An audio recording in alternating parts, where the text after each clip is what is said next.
Oh, yeah. We're back. Holy guacamole.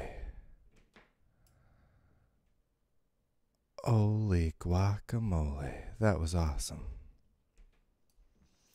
That was awesome. All right. Back, everybody. Did you miss me? I missed you guys. You guys are delightful. I had to restart my router. That was ridiculous. It just crashed. It could sense that I was about to yell at the W3C for an hour, and it just took a fart. I don't. Whatever. It's fine. It's fine. It's just the internet. It's just a little internet. No big deal. No big friggin' deal. Let's see. We gotta start a new. I gotta start a new live stream, don't I? I gotta tweet out a new little thing to people now that I have one that's working. Oh, that's amusing. Whoops. This is the real link. Gosh.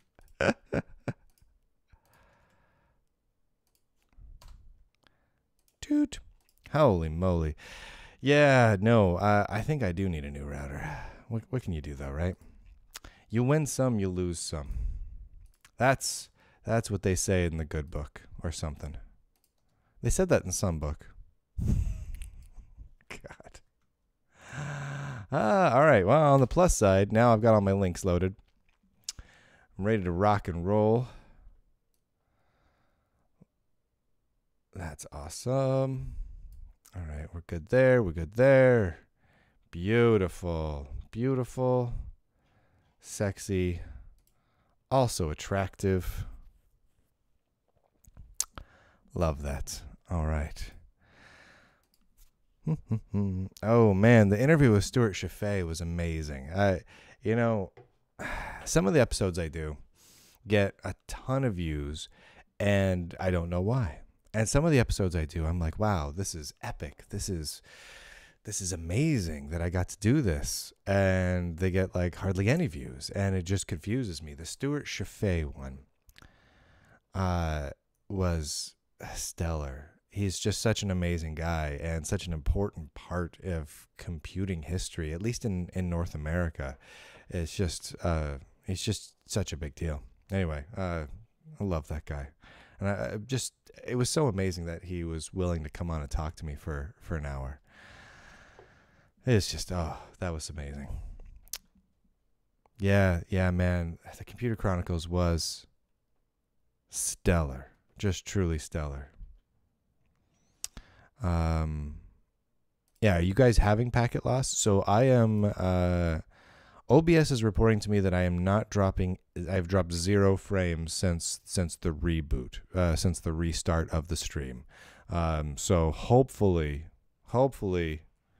it's all right for you guys. If it's doing that still for you guys, maybe refresh. That's sad. I don't want it to be screwing up for you guys. I'll be starting here momentarily, so you've got like, a minute or two, or maybe 3 while I sip on this.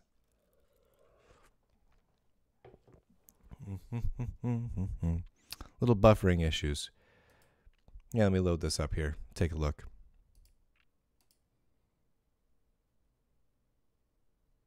It seems okay here. Oh, yeah. There's like a little buffering on the YouTube side of things. It looks like my stream up to YouTube has 0 dropped frames, though. So, not so bad. Shut your mouth about Dickie's barbecue. Dickie's barbecue is fine. I love good barbecue, and Dickie's barbecue is very generic barbecue. But, they do some all right stuff. Their baked beans are quite good. And that's kind of nice. They got good baked beans. I have quite a few Dickie's cups. because every time I go to Dickies, I get another cup. And so even if I only go to Dickies 5 times in my life, I now have 5 cups times however many people are at Dickies with me. So it's quite a few Dickies cups. All right. All right, let me get this all set up here. I think we're good. Yep, that was good. When I was so broken hearted, love wouldn't move. What a friend of mine. Listen, all I want is a man to pay my bills. Good times. All right.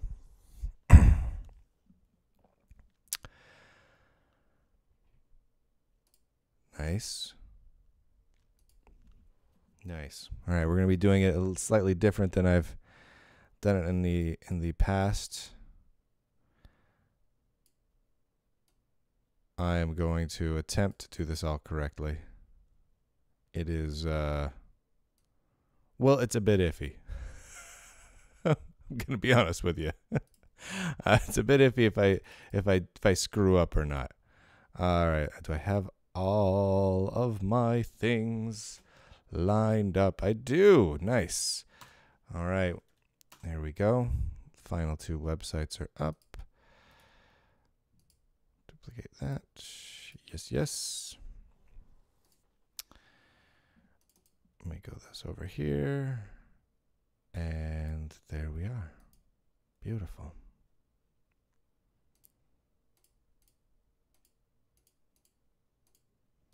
Oh, I see. Yep.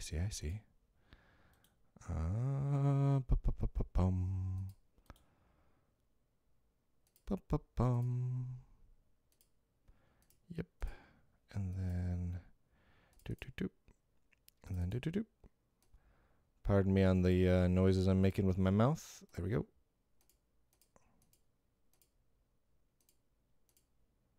Oh, wait. I did that wrong.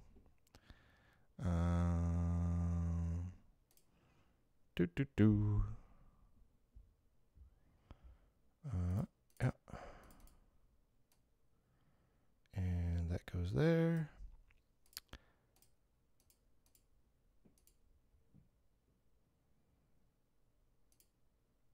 Yep. Where did I?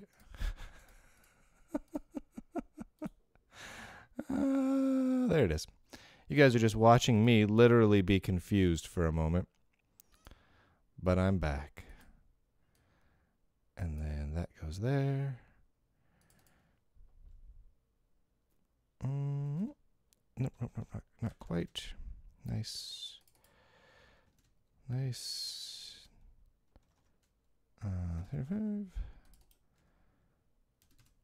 Nice.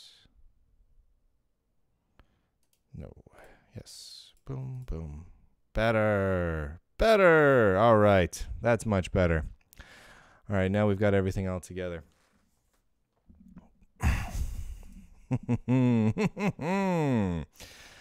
Okay. Well, here we go.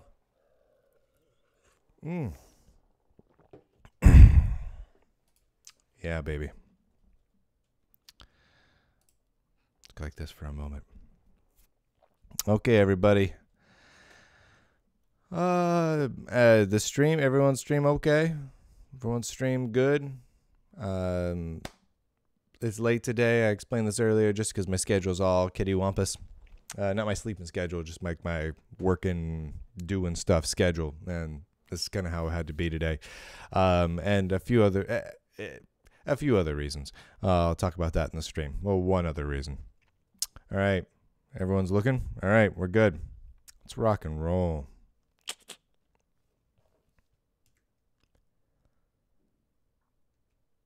This is not the Lunduke hour I was planning to do today. A long time ago, and by a long time ago I mean Friday, when I was sitting down and thinking what show am I going to do on Monday, I thought I was going to do a review of some hardware I've been using, and it was going to be tons of fun, and it was going to be just roses and peaches and cream and daffodils and dinosaurs, but with dinosaurs with tiaras, happy dinosaurs. That is not the show we're doing today. Today is about the W3C and their adoption of DRM, or their embracing of DRM, and how that basically is a truly terrible thing in so many ways. And for the next hour, I'm going to be yelling at the W3C, the World Wide Web Consortium, for how much they have absolutely and preposterously screwed things up. We've got quotes, we've got details, and we've got a whole hell of a lot of yelling and ranting and raving from me. Holy moly. So before we go too much further, I should say flat out that this episode is potentially going to get a little angry. And this show has sponsors, System 76 and Pogo Linux. Good companies, good freedom-loving companies. I have not checked with them on their stances on this. They could be polar opposite to me on this, though something tells me, a little birdie tells me that probably not. However, I'm going to say flat out that my viewpoints do not represent those of System 76, Pogo Linux, or any of the people that support this show on Patreon. It just doesn't. And so straight up, right up front, we're going to do a very, very quick look over here at the things that my sponsors support. So this is Pogo Linux. This is the company, one of the companies that supports this show, and they produce hardware. They load it with Linux, and they do amazing things. Big giant servers, totally friggin' awesome. I can't recommend them enough. Totally awesome over at pogolinux.com. And then of course there's also system76.com. System76.com makes the desktop that I'm using right now, this little guy, the Wild Dog Pro, to stream this show, to record this show. It is a beast. It is a lovely, sexy, big rectangular beast of a machine. And I was supposed to be reviewing it today, but I am not doing that. So instead I'll say, hey, it's delightful. Go to system76.com. It's just amazing. All right. Advertising done. We need to talk about the W3C. Okay. Let's start at the beginning here. Long time ago, and I mean a very long time ago, at least in internet terms, we go all the way to the beginning of the internet. The beginning of the internet, let's say, was chaotic. It was a turbulent time. It was interesting. There was many standards for how people get information and how people connect to each other. There was different protocols. There was different applications to utilize said protocols. There was things like Telnet. There was things like Gopher. It was crazy. It was the wild west of insanity. And along came this guy named Tim Berners-Lee, who is now a knight. He is officially knighted, so he is Sir Tim Berners-Lee, because the Queen put a sword on his shoulder because of the good things he did. And he is widely considered by many, including myself, to be the Hi, guys. There are a stream.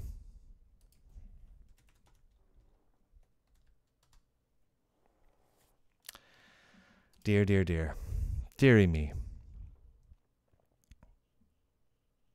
I don't know what to say. That was ridiculous. That wasn't my router this time. I kid you not. That was an entirely different problem. Holy moly. That is frustrating.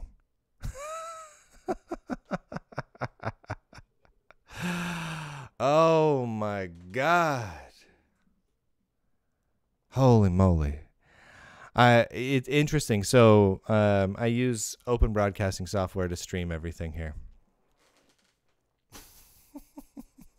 And it basically just took a poop. It just took a poop. It literally just took a poop. I see what it is. I'll get into that later. Holy moly. Ay caramba. All right. I am going to basically start over. We weren't very far in, but everything seems to be working now. I'm going to give it just a moment before I start in. If it goes dead this time, I don't know if it'll come back. I'm gonna finish recording the episode even if it goes dead, but hopefully it keeps streaming for you guys the whole time. I'm gonna start over, not because necessarily I want you guys to make sure you catch it all, because you guys there'll be a recording of it anyway, but because the OBS lost its mind and the recording got kind of dorked up anyway, so it would require me to do a whole butt ton of editing. So here we go. Let's do this. What I want there? Yeah, that's right there. All right, we're just gonna do this here. Here we go.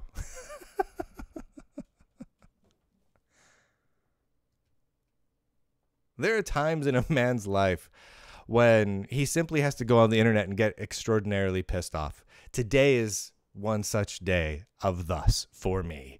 The W3C has done something so egregious, so ridiculous, so infuriating that I had to scrap what I was originally going to do today, which was to review a computer, specifically this computer from System 76, which is the machine I record this show on. It's the Wild Dog, their sponsor of this show. It is absolutely delightful, but I'm not going to review it today, even though it is one of my favorite machines. Look at it spinning right there. It's just delightful. I'm not going to review that today. I'm not going to do that because I have to talk about the W3C. I have to talk about the fact that the World Wide Web Consortium, the standards body, the organization that is helmed and tasked with creating the standards to promote a free and open and democratized web across the world, has decided they're going to embrace DRM as a standard. That absolutely blows my mind. That causes me to have serious mental issues. This is a mental health problem for me right now. If I don't spend the next hour yelling at the W3C, I am going to go insane. Let's start at the beginning. So, the web. The web really is the broad name that we give to using a web browser to view an interconnected set of servers that are serving us hypertext markup language pages. That's what the web is. When you load up whatever browser, from NCSA, Mosaic, and Netscape and everything else to Chrome or Internet Explorer or Firefox, you are loading up a web browser. You are going to go view the web. You're going to view web content. And what makes that content so great, what makes that content crazy important to all of us, is how transparent and open it is. That's what made it successful. Anyone can post a web page. Anyone can view a web page. Yeah, some websites can implement security systems to access content or administrative functions and the like, but the content, once you get to it, once you get to that content, whether it's behind a paywall or a login screen or just flatly available for everyone, which is most content, you can do what you want with it. You can copy the text off the page. If you see an image, you can right-click, save as, put that on your desktop, and share it out on Twitter. You can take a screenshot. You can print it off. You can say, I like this web page. This web page provides me with interesting content. File, print, and print it out on a printer if you are the kind of person who likes to print things out on a printer. You can do what you want with it because it's a free platform. And not by free do I mean cost. I mean free as in people can just use it and do what they want with that content. It's a glorious thing, and it has allowed so much in the world. It has empowered people all over the world to have a voice, to get their message out there, and to consume information that like never before in human history. It is amazing. And yet, the W3C has decided that it's okay to standardize locking it down. Now, specifically, what have they done here? I want to walk you through exactly this. Here we go. They have proposed this specification. It's called encrypted media extensions. And I talked about this on an episode of this show some months back. And it was just a proposal at that point. They have since voted, and they've decided to adopt this proposal. So let's look at exactly what this is. So let's read the abstract here. This proposal extends the HTML media element, providing APIs to control playback of encrypted content. That's really the basis here. The idea of encrypted media extensions is fairly simple. They want to have a standard that they will hope that all modern web browsers will adopt. And that standard will allow for individual organizations and companies to wrap up DRM solutions and content inside encrypted media extensions. Basically, what they're saying is, here is the way to have encrypted content that is DRM'd so that only the people you want to be able to view them can view that content. Now, it's very, very high level. In theory, the common assumption is that this will be applied to video. And the big proponents of this, in fact, if you go back to the document itself, you'll notice that it has a few editors. Those editors, specifically Google, Microsoft, and Netflix. Those are the people that wrote this document. Encrypted media extensions, the proposal was written by Google, Microsoft, and Netflix and put to the W3C. I don't know of any other organization that thinks this is a good idea. And I'm going to go through a bunch of the organizations out there that have that have come out rather strongly opposed to this. It appears to me like Google, Microsoft, and Netflix have pressured the W3C into adopting this. That's what it looks like. Maybe that's not the case. Maybe the W3C and Sir Tim Berners-Lee, the knighted by the Queen herself, for the awesomeness that he did in building the initial World Wide Web. Maybe he thinks it's a good idea. I don't think it's a good idea. And we'll come back to Sir Tim in a moment. So who thinks this is a bad idea? Who thinks it's a bad idea to have a standard to encrypt DRM content, DRM'd content, restricted content, all across the internet? Who thinks it's a bad idea? Well, to start with, these guys think it's a bad idea. The Free Software Foundation. In fact, yesterday, July 9th, was literally a day against DRM, and they came out very strongly, obviously, opposed to encrypted media extensions, very strongly in no uncertain terms, and included a call to action to try and convince Netflix to drop DRM at least on their original productions. But that's not surprising, right? The Free Software Foundation, led by the likes of Richard Stallman, is not going to be supportive of anything that's DRM-y in any way. People would think that, oh, it's Richard Stallman. Oh, it's the Free Software Foundation. They're fringe, right? They're the free software zealots. They're religiously minded. So clearly they're going to be against this, even if it's a practical and good idea. That's what a lot of people who would be for EME, which means Microsoft, Google, and Netflix, would say. Well, then there are some others. Others like the Creative Commons. Creative Commons, also a big advocate against digital rights management. In fact, they went so far as to produce a number of blog posts and the like around that. So the Creative Commons organization. But again, Creative Commons, right? Those guys are a bunch of hippie dippies out there promoting this free content, free culture, free love. So we're just going to disregard them, right? Well, how about the Electronic Frontier Foundation, the EFF? they're a little less hippie. They're coming out pretty hardcore. This is a post. I've read a post from Cory Doctorow entitled "Amid Unprecedented Controversy, W3C greenlights DRM for the web." And he writes, earlier today, the World Wide Web Consortium standards body publicly announced its intention to publish encrypted media extensions, a DRM standard for web video. It goes beyond that, but with no safeguards whatsoever for accessibility, security research, or competition, despite an unprecedented internal controversy among its staff and members over the issue.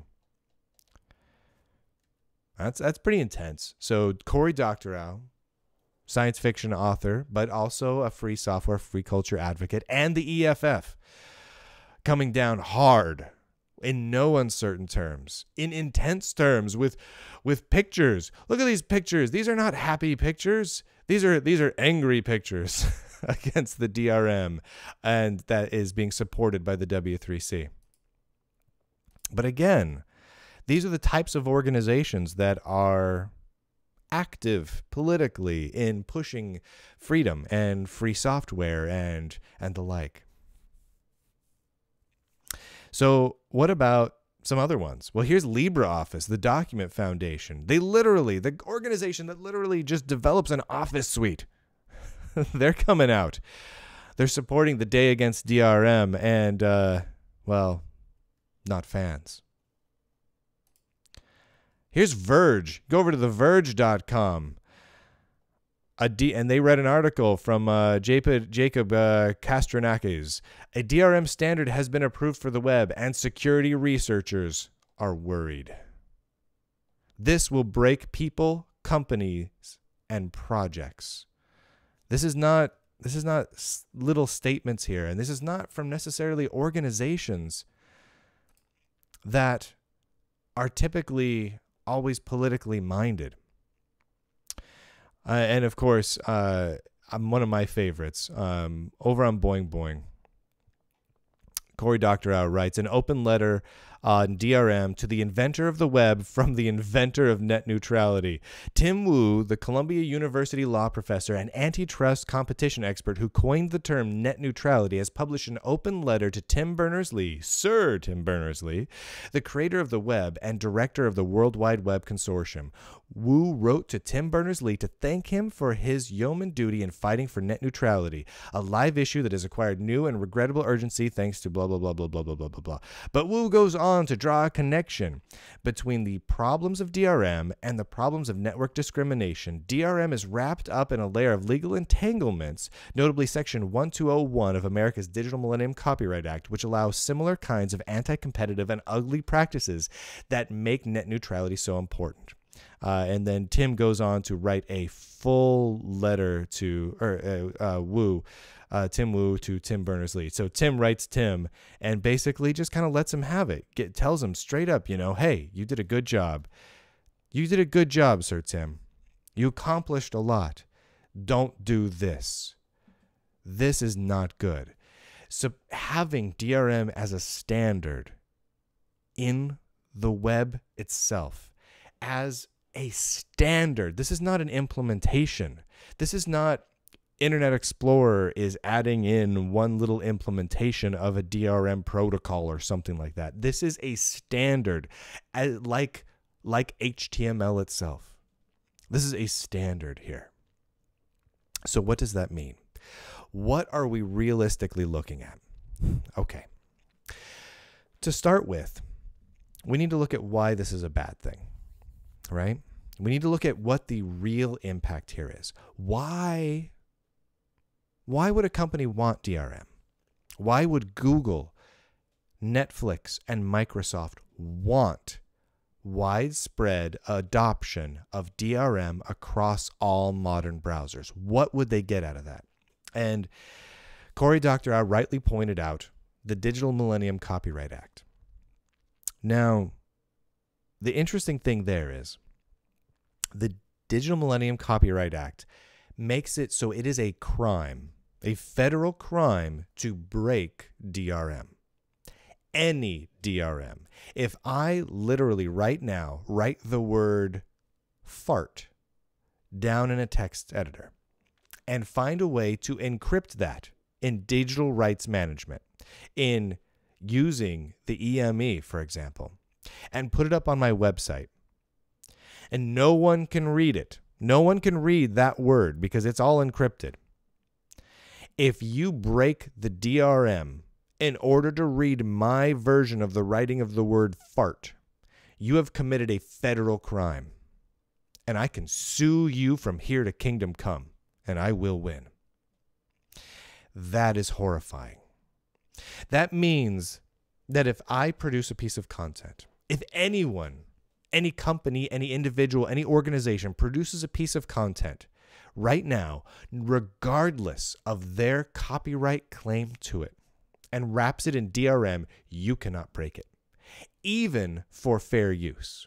If you decide you would like to take a video and you have fair use rights to view it on your TV for personal viewing, if it is necessary to break the DRM for you to accomplish that, you will have committed a crime.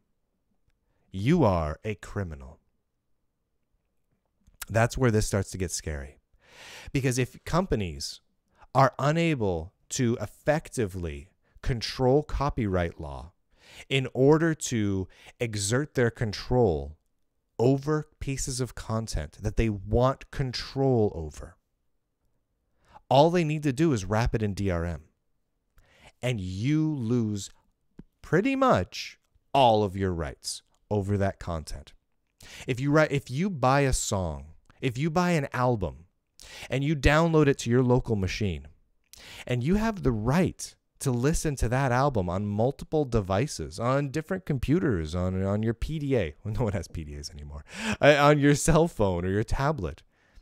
But in order to do that, because of whatever operating system you're running, or because the original supplier of it is no longer in business, and therefore your DRM'd content cannot authenticate against their servers, in order to view it, you have to break that DRM. You are, again, a criminal.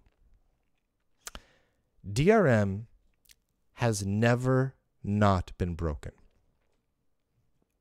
And I want to make this very clear. There is no implementation of DRM that is unable to be cracked. It is not possible. It simply is not. And I can prove that by asking you, point to me the one instance where where something that's been DRM'd, where a song has been wrapped in some form of DRM encryption, and it has not ever been cracked. And it doesn't exist. At least nothing that's, gotten any widespread distribution where enough eyeballs on it. Enough eyeballs on it, it's going to get cracked. Which means completely flat out that DRM doesn't work for protecting content. It does not. This is not a moral issue. This is not a philosophical issue. I'm not sitting here saying DRM doesn't work because I don't like DRM. And I don't like DRM. But it doesn't work from a practical issue. I used to be a software developer. I used to make software for a living. For probably 4 or 5 years, I made shareware software. And shareware software is software that, has a sort of DRM-ish scheme into it. You pay for a piece of software and you get a code, and you enter that code into your software and it unlocks the full features of it. And I did this. This was many years back. Some of my software was very popular, and it got cracked, and people provided, the DRM codes for it, and then the software got pirated. Some of the software I made was not popular. Not many users, not many sales, wasn't a big financial success for me. All of those also got cracked. Never have I ever made a piece of software where the copy protection scheme wasn't quickly subverted somehow. Quickly, usually in multiple ways. And it was very easy for someone to pirate it. Never did it withstand the test of time. Never did it withstand the test of a month or two. It just never did. It's simply impossible. Even the music companies that provide you with a music streaming service, in many or music download services, many of them have become just given up on DRM and altogether and said, okay, it's just DRM free. You know, like Amazon, you can get DRM free MP3s and the like, because it doesn't work. They may want it to work. They may hope that it worked. They may say, hey, I have a right to my content, therefore I'm going to wrap it in DRM and encryption, protect it because it's mine, damn it. I understand that feeling, but it doesn't work. It never has worked. It never will work. It is impossible for it to work. And if you want to disagree with me on that, I would say before you can open your mouth and disagree with me, prove it. Show me the example where something kind of popular works, where the DRM has worked, where it's continued to work, where that DRM over the course of years has never been broken. Because if you can't show that, then there is no point to implementing DRM as a standard across the web unless there is an ulterior motive. There truly isn't. It's simple logic. So, am I saying the W3C is some sort of evil, awful organization that is out for world domination via the Digital Millennium Copyright Act? No, I'm not. They're a standards body, but they are people, and they do have to get their funding from somewhere, and they get their funding. Well, I'll let you draw the connections there, but this EME, the encrypted media extensions, was written by Google, Microsoft, and Netflix. 3 companies that have a vested interest in seeing their ability to enforce the Digital Millennium Copyright Act on content as whenever they wish. They have that interest financially. They wrote this spec, and they have very deep pockets. So it is concerning to me when I see a standards body doing what appears to me to be caving into pressure. I don't know if that pressure is monetary. That would be my guess. I don't know if that pressure was some other outside influence. But it looks like they're caving to pressure. And that is deeply saddening and troubling. Now, where does this go? Where do we go from here? If the W3C completely ratifies this standard, and we have a few days left. So what's happened is they voted on it, and my understanding is that there was a 2-week from the vote, and I could be a little bit off on these numbers, for people to appeal to it, to appeal that vote. So what happens now? Well, assuming that, they don't change their mind, it becomes a standard. It then becomes up to the individual browsers to implement EME or not, to adhere to that standard or not. Now, what happens if the major browsers adhere to that standard? My guess is they will. And for good reason. If you are Firefox or Google Chrome or Internet Explorer, and you want to be the browser that people use, you want to make the 2 number 1 destination websites that you're going to go to work well. Netflix and the various Google properties, YouTube, all the various Google services, Google Play Music, all these things.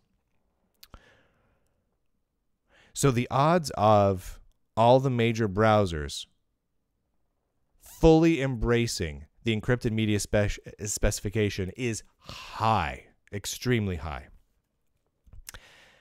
We need to stop them from doing that. We need to roll back whatever implementation they've already done. And this is critical, because what happens once they've all done so?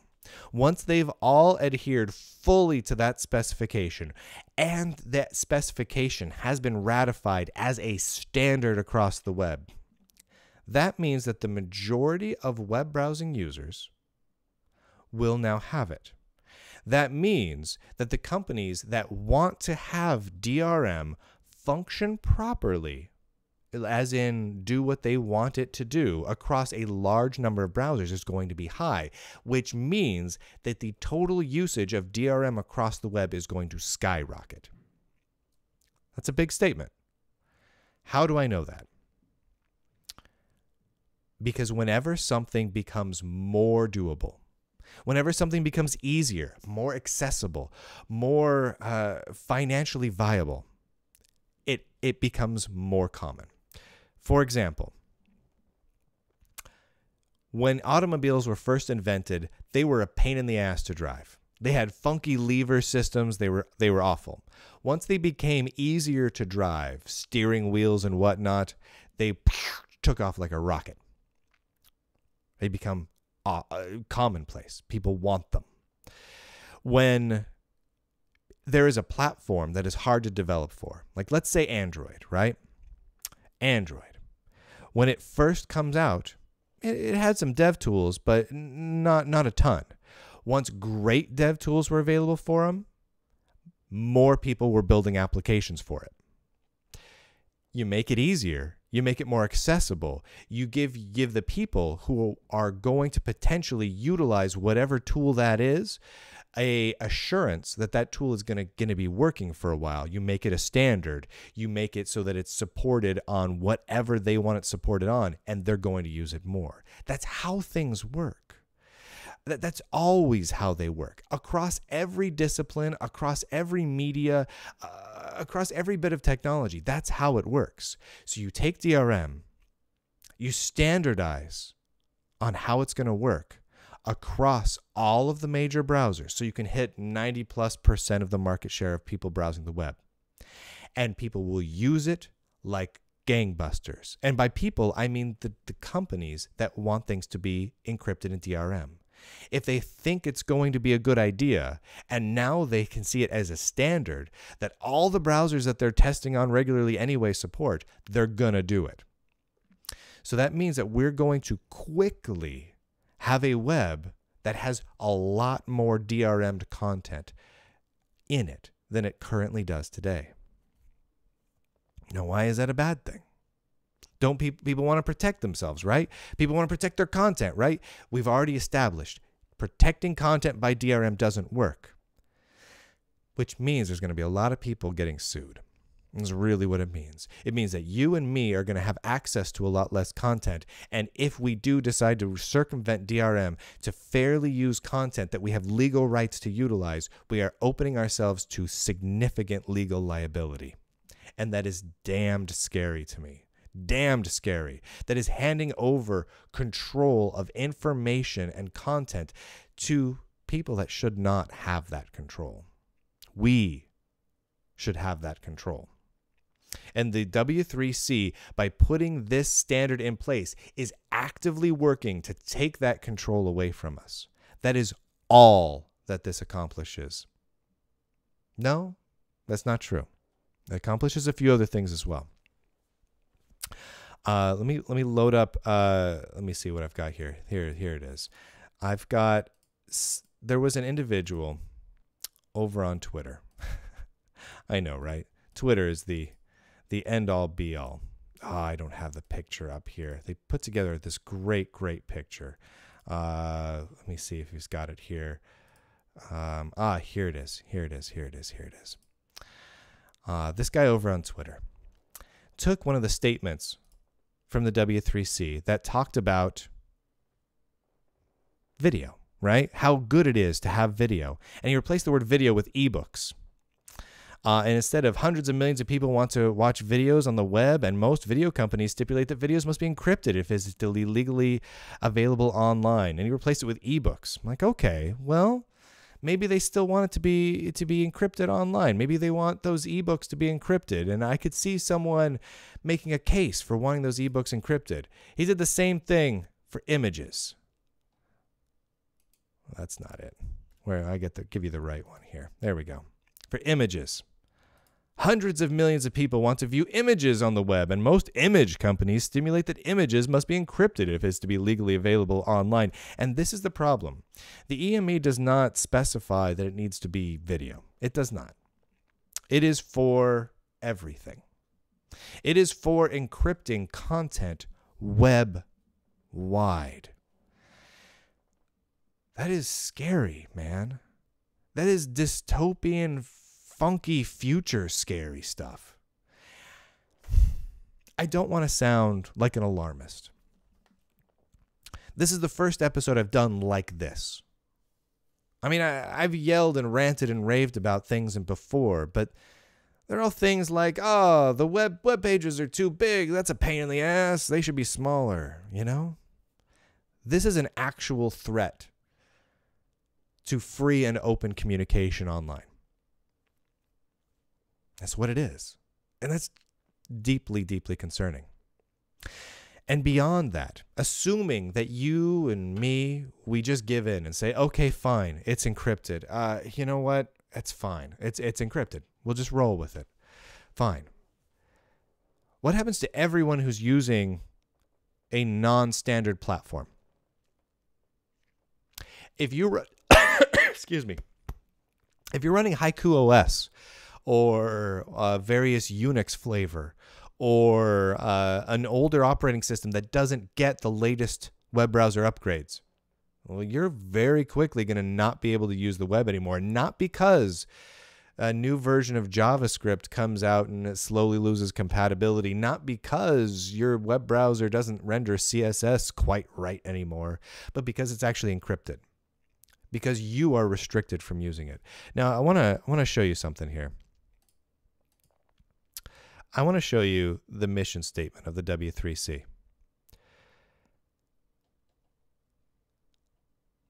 The following design principles guide the W3C's work: the web for all. The social value of the web is that it enables human communication, commerce, and opportunity to share knowledge. One of W3C's primary goals is to make these benefits available to all people, whatever their hardware, software, network infrastructure, native language, culture, geographic location, or physical or mental ability. That's their mission statement, basically. And if that's their mission statement, the act of endorsing and standardizing DRM literally is flying in the face of their core mission. All people, whatever their hardware, DRM can limit what you see based on your hardware. Whatever your software, DRM specifically limits you based on what software you're running. Geographic location. You're supposed to be able to use the same web wherever you are in the world. That's the purpose of the W3C. That's part of their mission. DRM can limit what you see based on your geographic location. It can limit what you see based on just about anything. And they are flat out endorsing it. That is terrifying.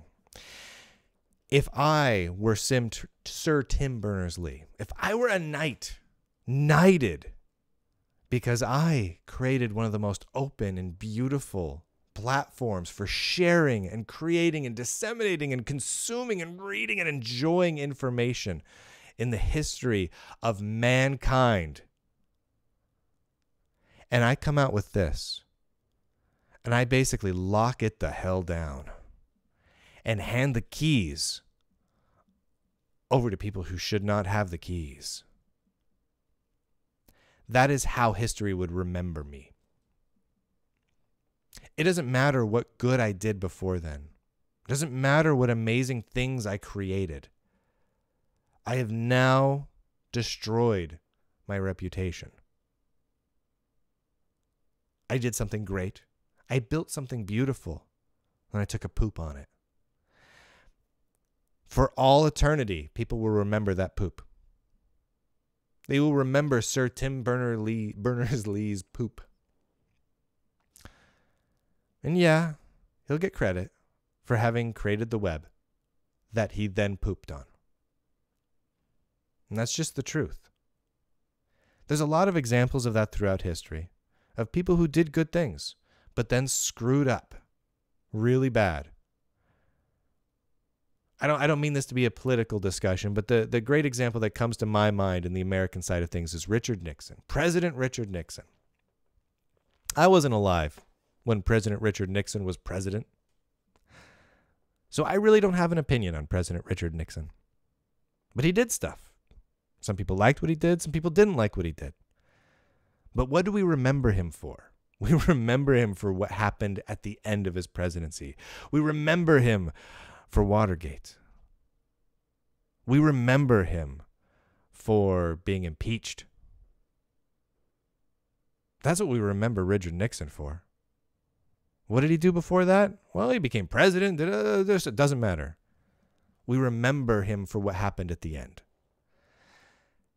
Sir Tim Berners-Lee, maybe this isn't his end. I hope it's not. Seems like a good guy. But he did something terrible. Not something I disagree with, something terrible. And anyone else, sorry, yes, I'm live streaming this right now, and people pointed out that Richard Nixon actually resigned. But yes, but the point still stands. And Sir Tim Berners-Lee has a chance right now to redeem his reputation. He could come out and say, you know what? On second thought, this is a bad idea. Never mind that. Literally, that'll do it. People would laugh at him for a little while. It'll be a little bit of a joke. But it has to be done. Otherwise, 20 years from now, when we look across the web at its insane, encrypted expanses of books and movies and images and web content and everything else that's encrypted from here to kingdom come, he's going to get blamed for it. He's the face of the World Wide Web Consortium. Will Microsoft get blamed for it? No. This is a standard from the W3C. Microsoft may have written it. Google may have written it. Netflix may have written it. They're not going to get blamed for it. The individuals who wrote that, and here they are right here. There's David Dorwin of Google, Jerry Smith of Microsoft, Mark Watson of Netflix, and Adrian Bateman of Microsoft. They're the ones who wrote this. Are they going to get blamed for it? No, I don't. Most people won't know who they are. They're going to know who Sir Tim Berners-Lee the Knight is. And they're going to know that he endorsed this. They're going to know that he headed the organization that standardized on this. And this is what he'll be remembered for. This is his legacy. This is his legacy right now. That he literally goes against every freedom-loving organization that we just went through. We just went through a big list of organizations that fight for freedom. And they're all against this.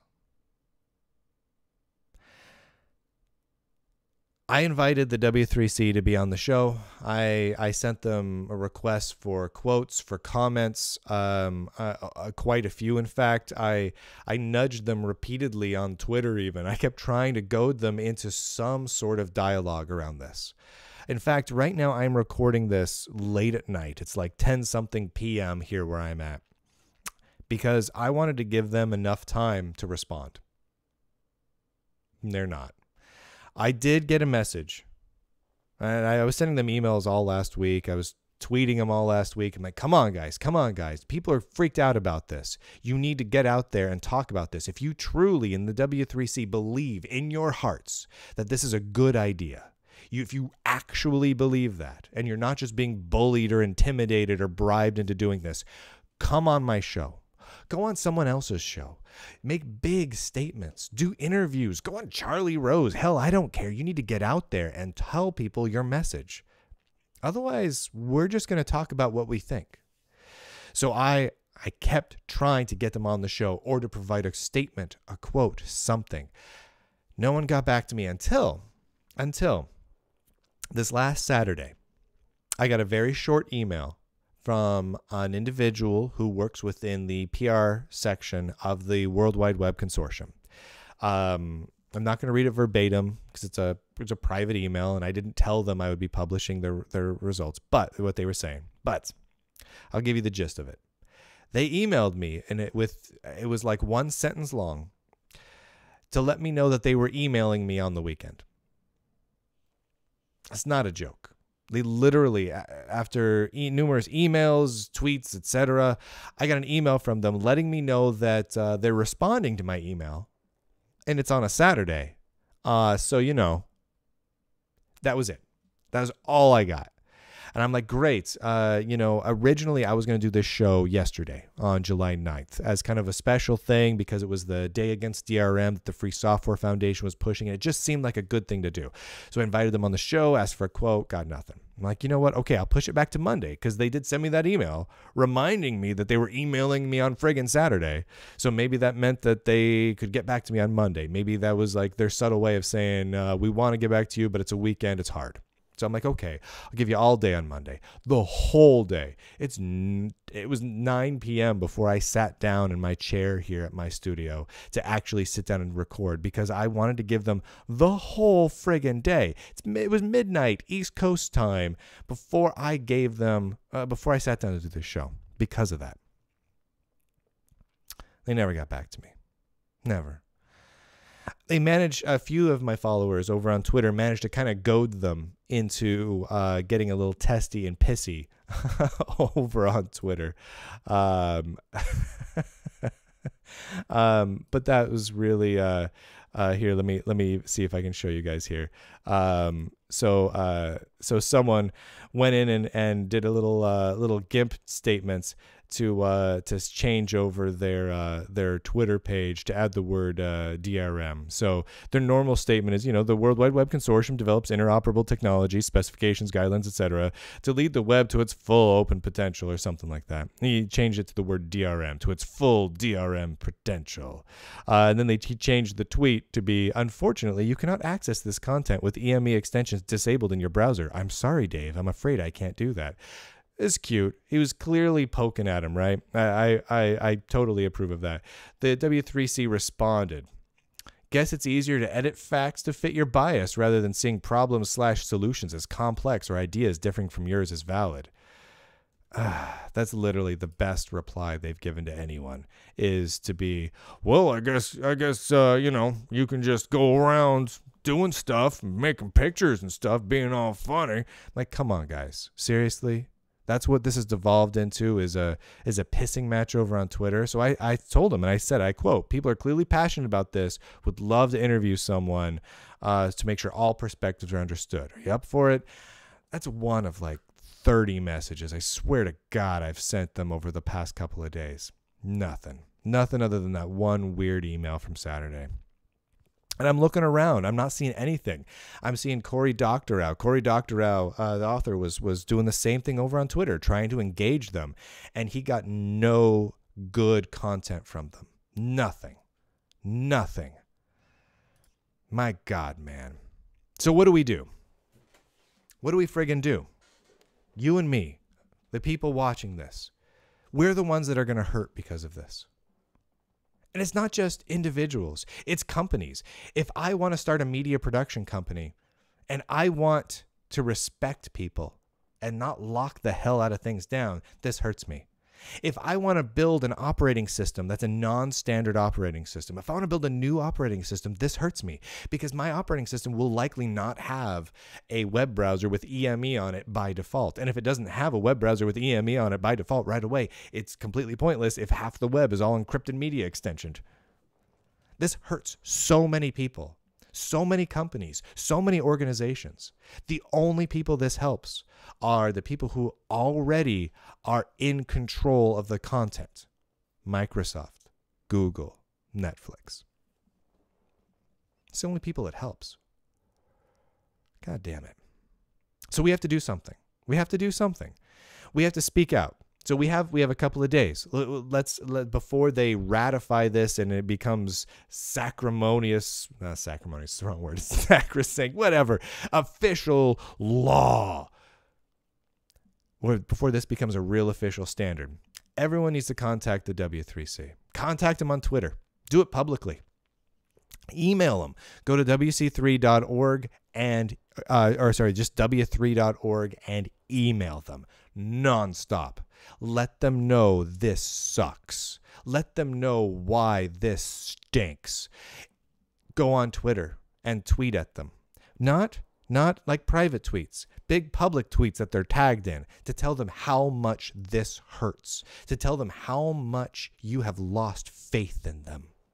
Hit them where it hurts. Hit them in the public image. Because if the public image of a standards body is that they are not promoting the well-being of anybody but big, crazy rich companies, well, then their effectiveness as a standards organization is gone. It's gone. But what if they do make it a standard? What if we can't shout loud enough? What if we can't? What if us taking to the streets as basically activists doesn't produce anything? Well, then we have to turn to the browsers. And I would say that there is one particular browser that should not do this, and that is Firefox. Mozilla, your statement to the world, your mission statement. Hold on, you know what? I'm going to bring it friggin' up. I'm going to go to mozilla.org. Mozilla.org. See if they got a mission statement. Mozilla. By the way, Mozilla, just one Z. They're about being open. Here we go. Our mission is to ensure the internet is a global, here, let you see this, a global public resource, open and accessible to all. An internet that truly puts people first, where individuals can shape their own experience and are empowered, safe, and independent. That is their manifesto. That's their mission. And I believe them that that's what they want to do. I've seen them work over the years. I know that's what they want to do. They need to make sure that there is no EME in all versions of Firefox going forward. And yes, that is going to potentially limit some people from playing Netflix. I know that.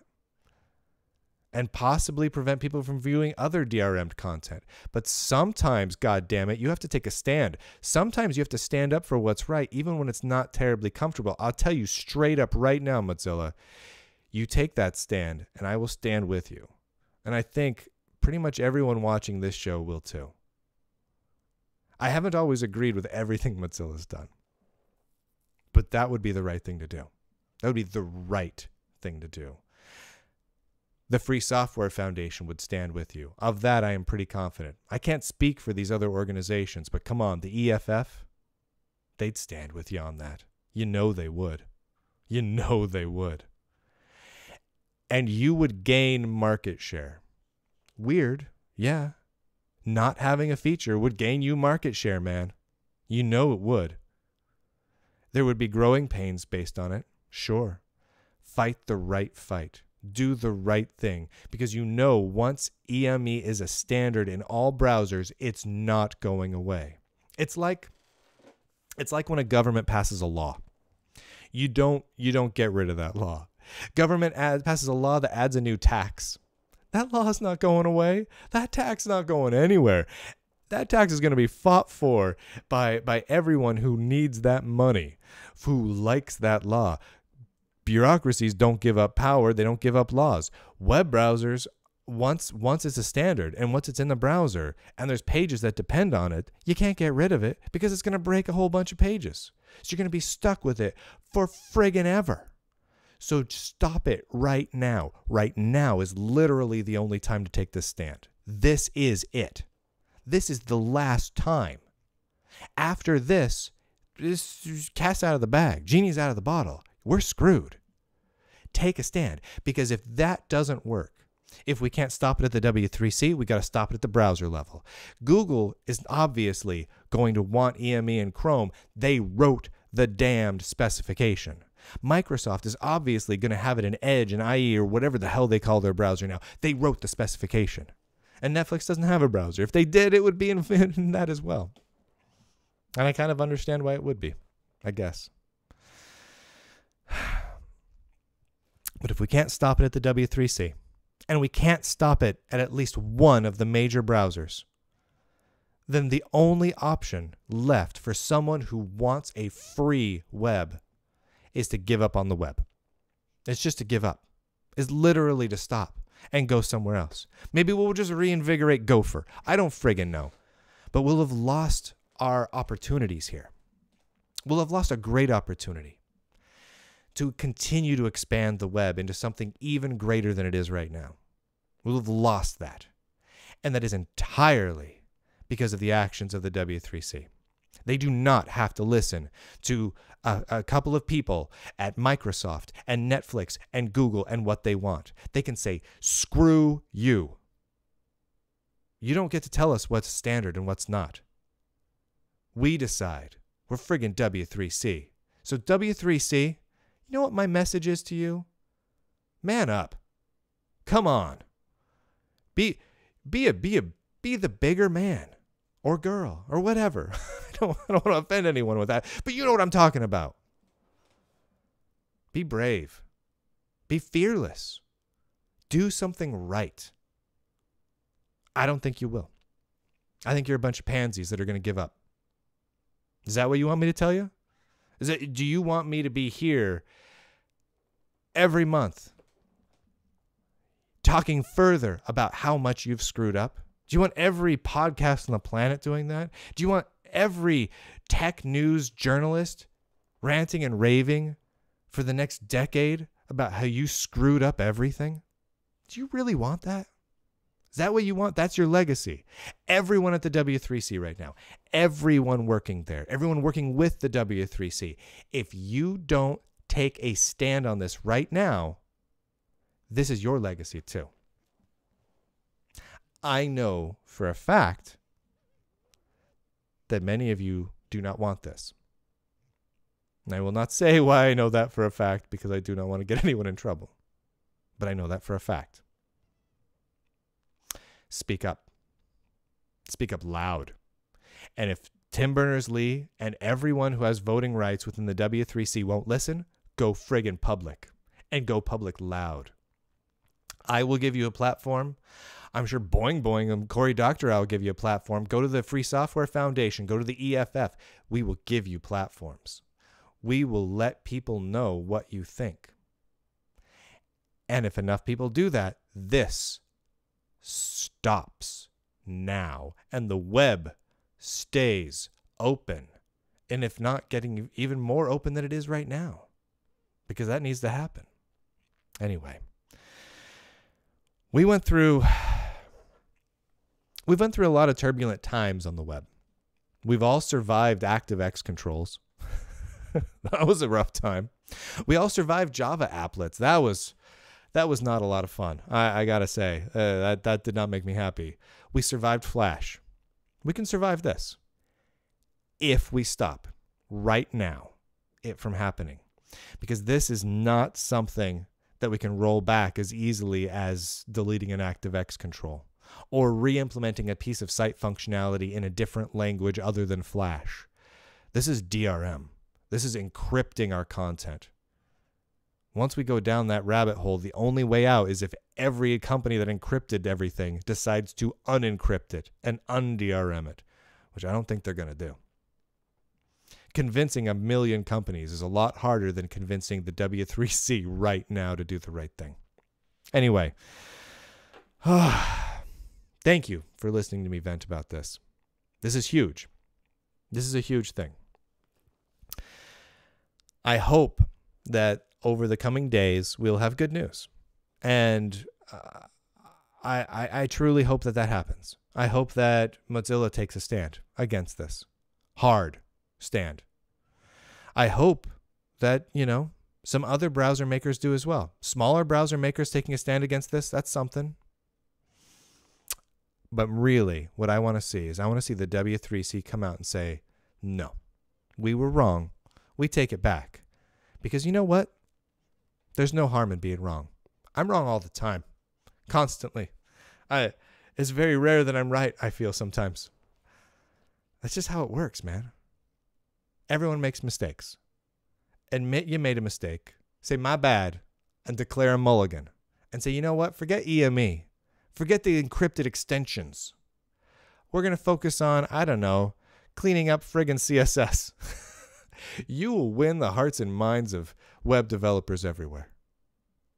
So that's what you got to do. All right. That's it for this Lunduke hour. Have I talked very, very briefly about hold on a second.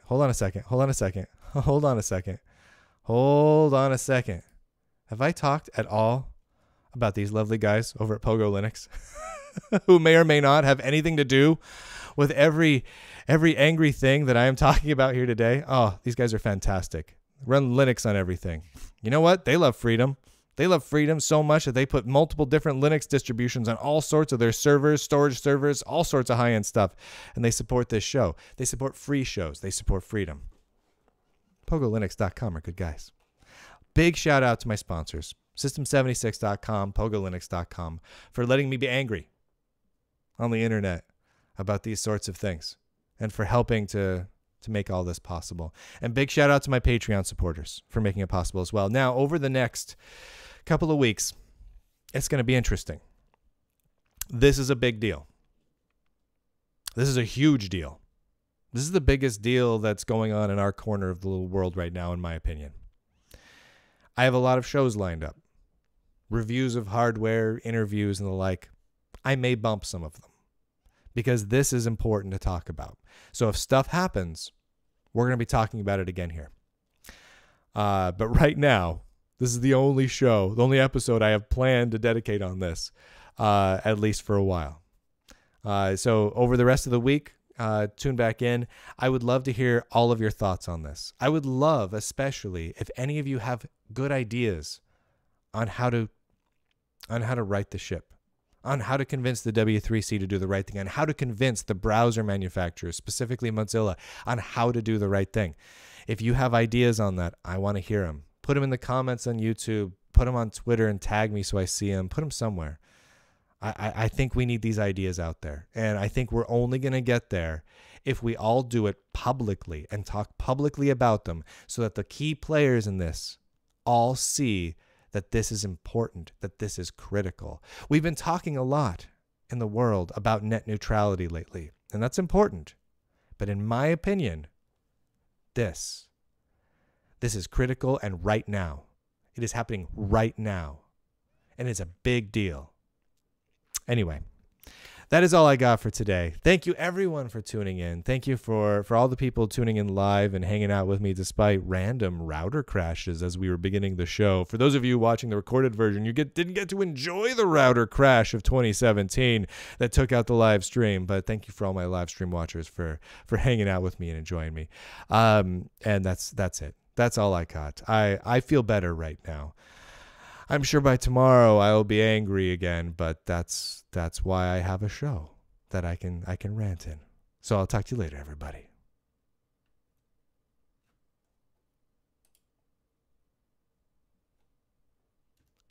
Yeah. Oh my God. Thank you guys. I really appreciate you guys. Appreciate you guys hanging out with me. I appreciate you guys doing all this stuff with me. And let me rant. I think it was important. I really do. Oh, holy moly. Holy friggin' moly. What a friggin' crazy world. I mean, yeah, you guys want to have an after party? I'm going to hang out for a little bit. I'm not going away right now. I'm going to upload the show, get it out there for people. And just kind of hang out for a little bit. Oh my God. I hope you guys were all right with that. It was an unscripted, I'm pissed off session. Yeah, Jesse, right? We're all going to be upset until this is defeated. I think we can do it though. Maybe not convince the W3C and maybe not convince Mozilla, but in the end, the rabble rousers win. The freedom fighters win. That's what I gotta hope. You know, you got to hope that. Doesn't always happen, but got to hope that. Stomp in Heaven. How often do I stream? It's kind of irregular. I actually just started actually streaming about a week and a half ago. 2 weeks ago, something like that.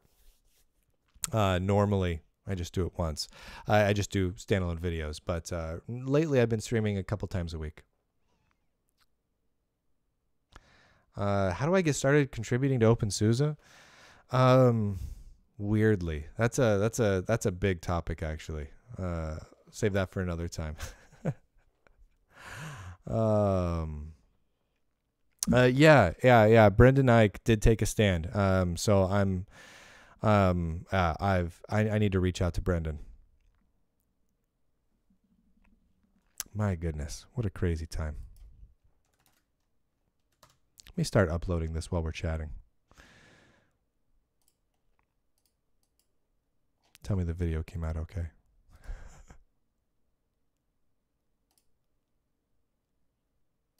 Oh, yeah. That came out great. Okay, awesome. When am I going to have Gardner on again? I'm going to have Gardner on again soon, actually. I love...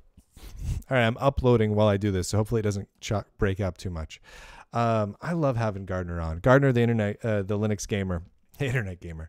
It's a ton of fun. He subbed in for Matt Hartley on a couple of the Linux Thursdays, and I love having Gardner on.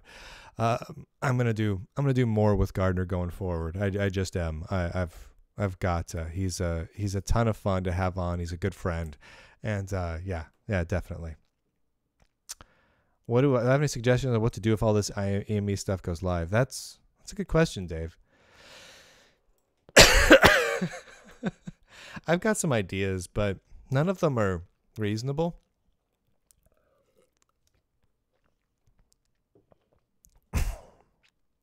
Yeah, it's a hard one. It's a really hard one because, I mean, what do? We go to a different protocol? Do we go back to Gopher? I mean, really? I mean, why not, right? It's,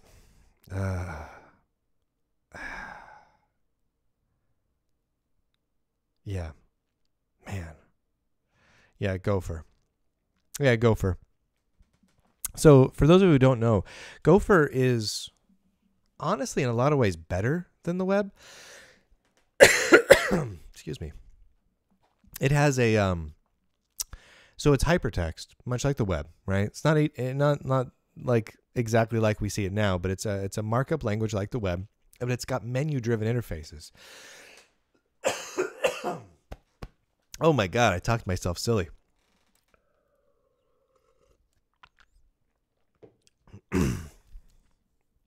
And I think we could go back to that and extend that further with a lot of the features that we like in the current web, only in Gopher. Good Among Us. I mean, the other way to go is, go dark web, go Tor and go deep web, and just kind of set up our own dark web where there is no DRM, where we say no to DRM, and we don't allow DRM browsers even. I mean, there's, but then again, then we're kind of cutting ourselves off. That the problem is, if we're all on the same basic network, the web, the interconnected set of pages, it makes it really easy to share information with each other. The moment we start siphoning each other off into separate little subsets, the deep web and the dark web, and over here and somewhere else on Tor, and a bunch of people go over to Gopher, start doing that, then it makes it a little bit more complicated to share information with each other. And that's sad. Maybe it'll be necessary. Maybe it will. Sad though.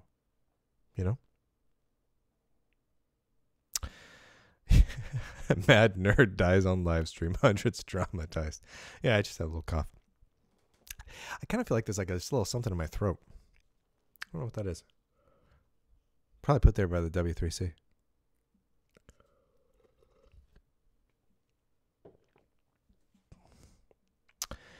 And it's not even just the network. it's it's the protocol that we use on top of the network, and it's the application stack that we utilize with it. There's nothing wrong with HTML on the web right now. We just don't use EME. If we go to a point where maybe that's it. Maybe we have to take a stand, sort of like people took a stand against Flash, only bigger. Make a prominent declaration. This website does not use EME. And maybe even go so far as to create boycott lists of websites that do use EME in any way, that do encrypt anything in any way. This stuff in my throat's the taste of DRM. Holy moly. And we just have to declare no. Not going to do that. It's not okay. And I don't do that here. Honestly, if there were, for example, two websites where I could buy stuff, and one of those websites, they both sell books or whatever, and one website uses EME and the other proudly proclaims that they do not use DRM and they do not use EME, I'm going to use that one. I'm just going to. And maybe I'm... All right, peanut butter, I don't know if you're being serious about that or if it's a joke. So specify your realness or jokeness on that. It's sometimes, we don't know each other, so it's hard to know when someone's joking or not. You know what I'm saying? It's a little hard. Hold on a second. Let me start writing the notes for this. We're gonna go ahead and post this show while we're chatting. Come on, peanut butter. Come on, peanut butter. What do you think, man?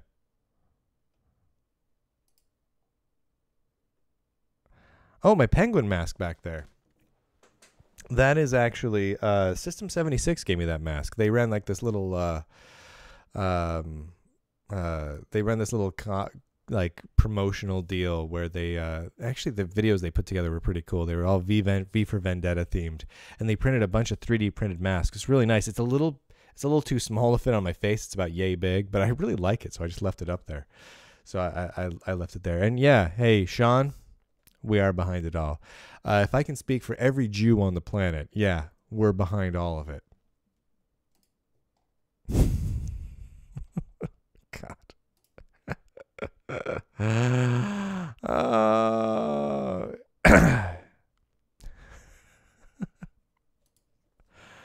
Oh my God. It's it's the vast Jewish conspiracy to I don't know, DRM things up. Just as a side note, I always find the concept of a vast Jewish conspiracy just adorable. So this is just a total side thing. If anyone out there is Jewish, and Sean apparently is, so I'm a Jewish man. Jews, man, no Jew agrees with any other Jew. Like there's an old saying: 2 Jews, 10 opinions. Because Jews often don't even agree with themselves at any moment. Like there's no way to organize Jews together. I mean, there's really not. Like you can form a state for Jews, and Jews don't even fully agree on that. Like just don't. We don't. That's part of our charm is we argue with each other. We just argue with each other. And then we literally argue with each other so much that after days and days of arguing with each other, we go, wait a minute. I got to write down all the crazy shit you just said. And they sit down and they start writing everything down. And that's how we get so many books. And it's great. I love it. But you can't really have a conspiracy if everyone's running around not even agreeing with themselves on something. You know what I'm saying? That's why the various Jewish conspiracy theories always entertain me, because it's like there's just no possible way. Like you could have like a Jew involved in a conspiracy, no problem, just like you do with anyone, right? But get all the Jews together and be like, okay, everybody, shh, we're gonna be sneaky and do a conspiracy now. Like, oh my God. Petrunia is a charter member of the Elders of Zion. Can I just say shh?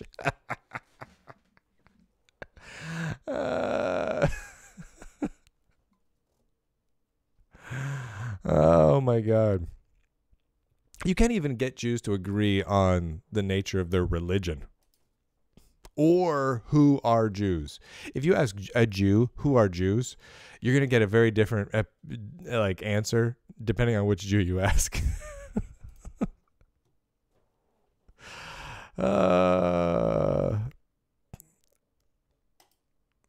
Jews faked the Kennedy landing. That's a good one. All right. In this episode, okay. Let's see. What did I call this one? W3C embraces DRM. Declares war on humanity. That's what I'm saying. W3C3 embraces DRM, declares war on humanity. Yeah. Yeah. Boom.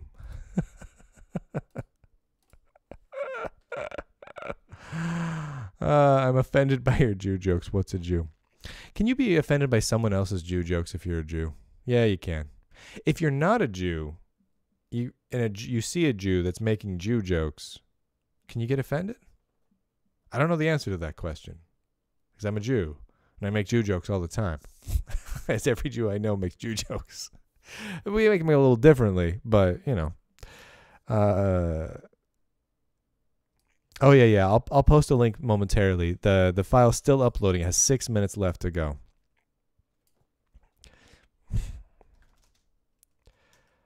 W3C.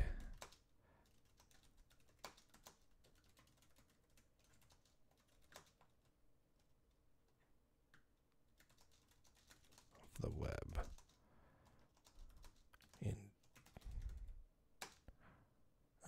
What's my best Jew joke? Truth be told, I don't have a whole lot of Jew jokes. It's more you joke about Jews. Like I end up joking about Jewish conspiracies a bit because I find it funny. And honestly, the synagogue I go to, at least a couple of the people, or the synagogue I go to sometimes. I don't go to synagogue all the time, but I go to sometimes. Some of the people I've met there find it funny too. I'm sure some Jews don't find it funny. I don't want to speak for all Jews because that's impossible to speak for all Jews. It's not 2 a.m. where I'm at. Svod. Isn't this supposed to be in 24 frames per second? I record it in 23.98 frames per second. I encoded standard cinema frames, but I think the video streams differently. All right, the W3C has voted to standardize DRM for all of the web in direct opposition to their own mission statement.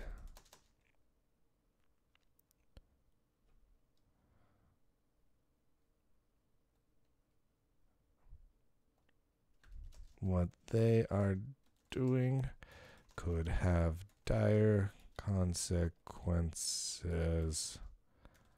The entire web.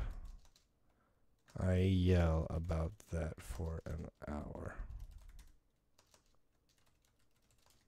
Because I'm mad. Oh, that's pretty fun. Two Jews walk into a bar, they buy it. Oh man,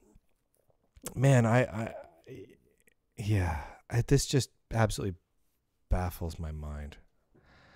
Absolutely baffles my mind. The web, web, World Wide Web. Tim Berners-Lee, tagging things, EME, encrypted media extensions, DRM, digital rights management.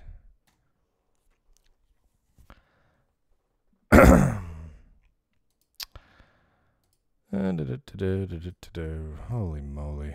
Let's put a Firefox, Zilla. That should be good enough. 85% uploaded. 3 minutes remaining. Ugh.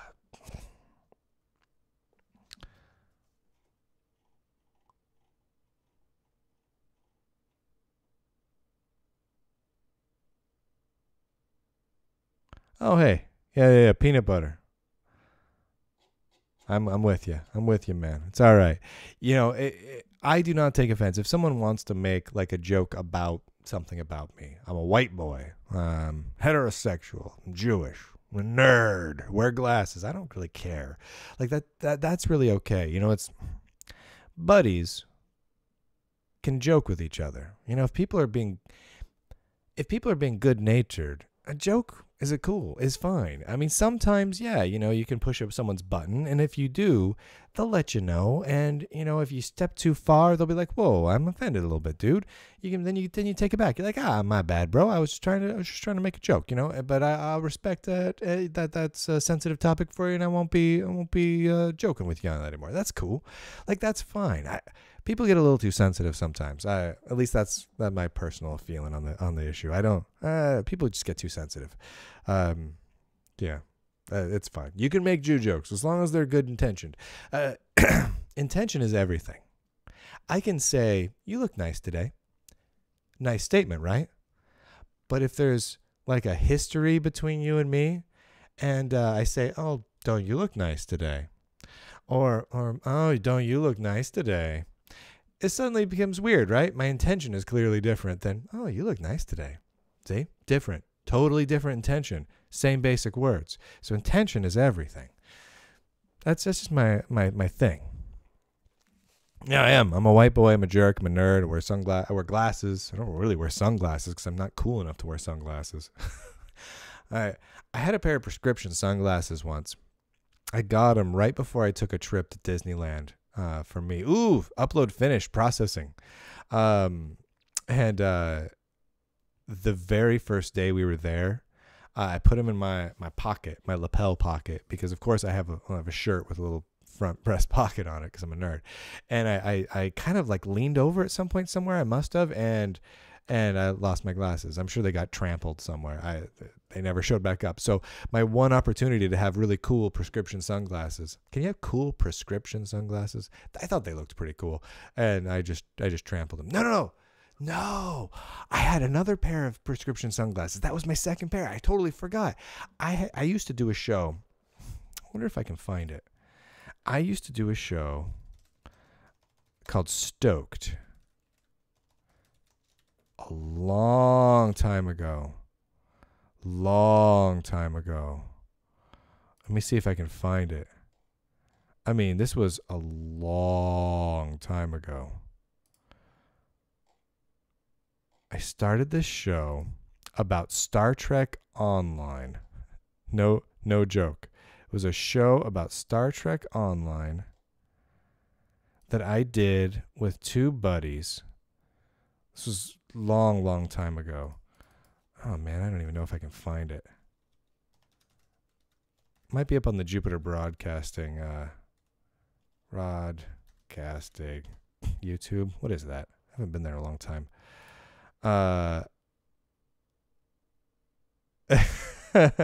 Thanks, Jack. Stoked.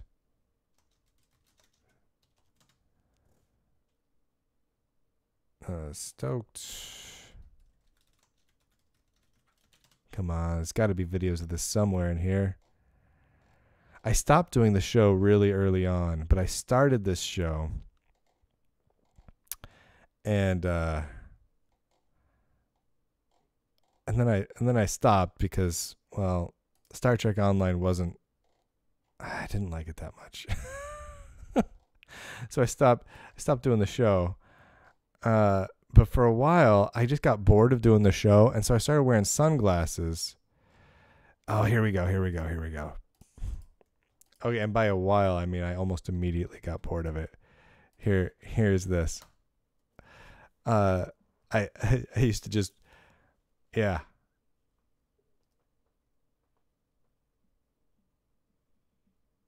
This was back in the earlier Jupiter Broadcasting days. I used to wear those glasses. I don't know why. Oh, that was ridiculous.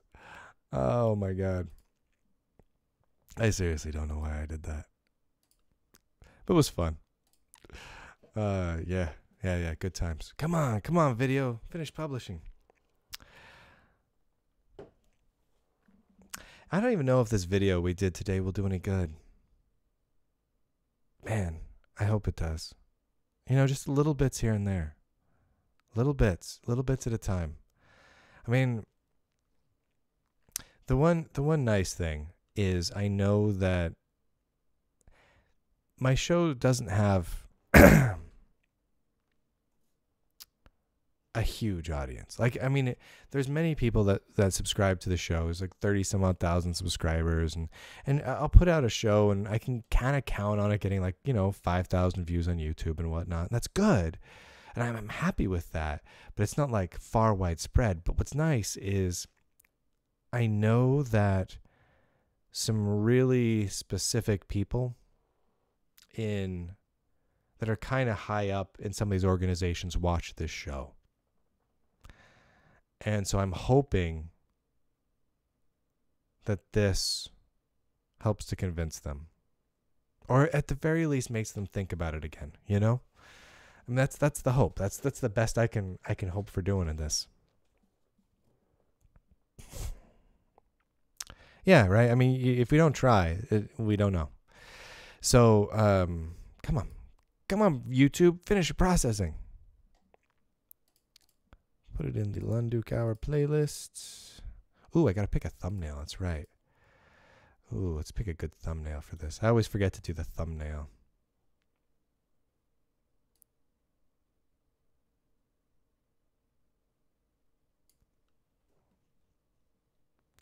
See if there's a good angry spot.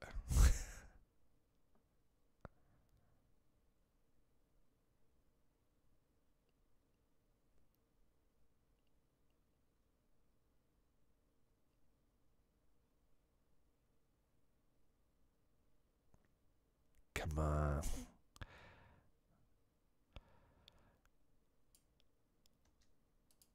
Yeah, I got to do the thumbnail before I publish it. Otherwise,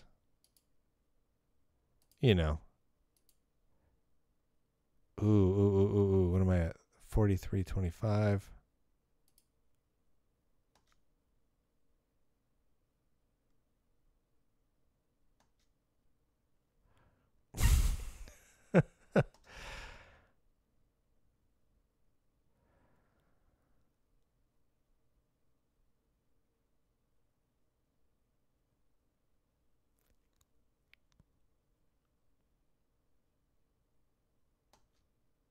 Oh yeah, I got it. Oh yeah. I am happy with that thumbnail. Where's that at? Beautiful. Okay. All right. Processing. Ooh, processed.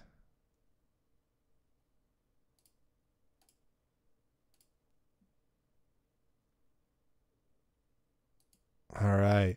It's published. All right, let me or wait, it's not published yet. It'll be published really quickly. All right, W3C embraces DRM, declares war on humanity. The W3 has voted to standardize DRM for all the web in direct opposition to their own mission statement. What they are doing could have dire consequences for the entire web. I yell about that for an hour because I'm mad. All right, and I got a nice mad thumbnail.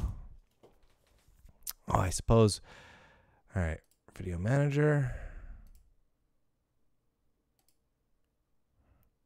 Boom. All right, she's up and live.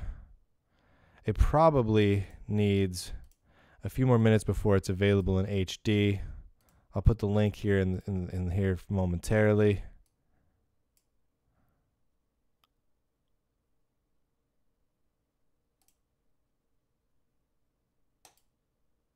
Beautiful. All right. That's what I wanted to see.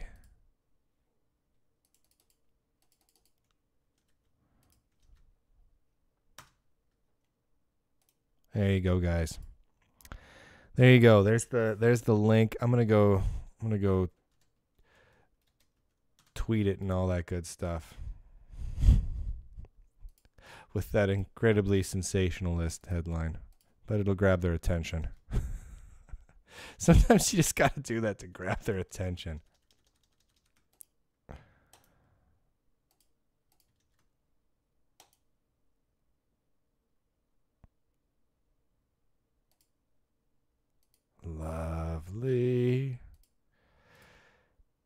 Beautiful, beautiful, beautiful. Beautiful random thing. All right. Save that. Share that. All right. I'm tweeting. I'm tweeting it out, suckers. That is a really, really crazy thumbnail. I like it. I like it. I like it tremendously. Do, do, do, do, do, do, do, do, do, do.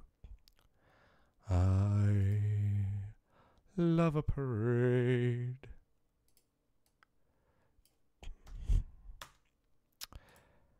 What's the size of the recording, if I may know? Like, you mean file size? File size, it's 2.9 gigs. And then it's, how long is it? It's like 57 minutes long.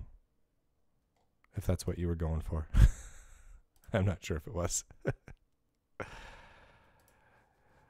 Putting it up on some Reddits. Because that's what I do on occasion. LinkedIn. Lovely. Awesome. I really appreciate you guys hanging out with me for all this craziness. There's 100 of you hanging out with me. That's crazy. You people are nuts.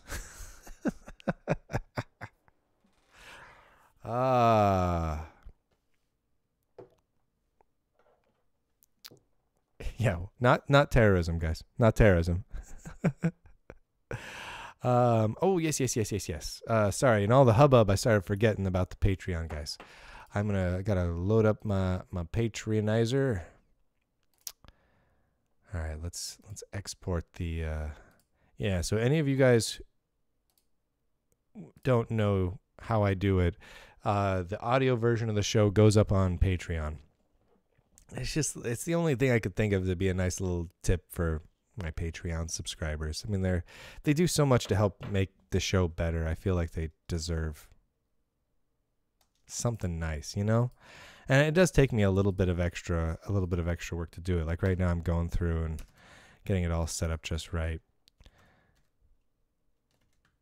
And so I just kind of make it a perk for them. And you can get an RSS feed that has the RSS of the audio feed and all that sort of thing.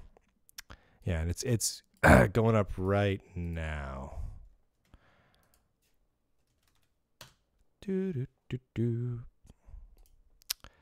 Posts into Patreon. All right. But yeah, normally the Patreon subscribers get it at the same time. Though the last like 3 of them I did late. And I feel really bad about that. But today, same time.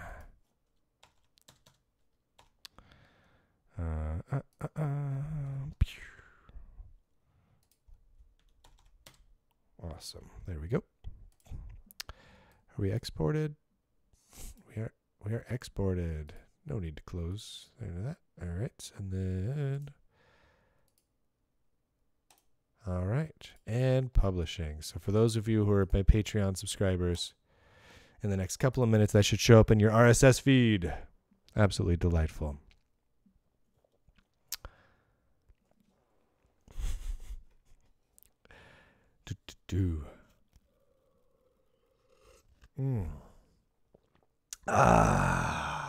Man. You know, I kind of feel the same way about just having everything be RSS feeds. It would be nice. There's something nice about that. Yeah, there was a point when I had almost everything that I did. Well, not almost everything, but a huge amount of the stuff I did was in RSS feeds. And it was really nice. And then I kind of got out of the habit of doing that. And I kind of miss it. It was nice. It was really nice. I liked it a lot. This is me lamenting about how much I like my RSS feeds. Oh my God. All right. I really like that thumbnail for that video. That's a crazy one. That is a crazy one. How about typing everything you say in videos? It could be a super long column. Holy moly. If anyone wants to type everything I say out, you're more than welcome to. Oh, sorry, guys. I forgot I had my my chat, my hotkeys all set up still, and I was typing a bunch of numbers, and I accidentally switched shots. Oh, man. All right. This was fun, guys. Lethargic. Not lethargic. Yeah. No. I feel lethargic. I feel like I could take a nap now. I think I'm going to go upstairs, zonk out. Yeah, it's going to be a good time. Hopefully the rest of the week is just relaxed episodes, you know? I was going to have the guys from Pogo on to talk about VR stuff. There's one guy over at Pogo that just is into that stuff and, you know, VR on Linux and all sorts of things. And I thought I'd have him on to talk about it because I don't do VR. And I thought that'd be interesting, at least for me. I'm going to do a review of the Wild Dog here, and we'll do Linux Thursday on Thursday. And I've actually got a couple other tidbits. I want to do a labs update for you guys. Let me see if I've got all my stuff here. My pocket chip's upstairs. I got a pocket chip with sound on it, which is pretty rad. But I want to do a labs update because I'm waiting for I got 26 gauge wire to show up before I finish my my Pi Girl. But I've got all the other pieces and components finished for the handheld gaming device. Oh, but check this out. This is pretty rad. At least I think it's rad. So it's a little baggie right here. It has 4 5-volt amps in it. This is the amp I put into my pocket chip. Little tiny things. Let me pull one out here. These are so cool. I got these crazy cheap, and they're psychotically cheap, and they're not even like broken apart yet. Let's see if you can see that there. Look at that. You want to focus on that? Camera. Can you focus on that? No. All right. Well, you can see that right there. They're tiny little guys. It's just a couple of dollars for a bag of 5 of them. And it gives me a super cheap. Hey, I broke them apart. Nice. Super cheap. There you go.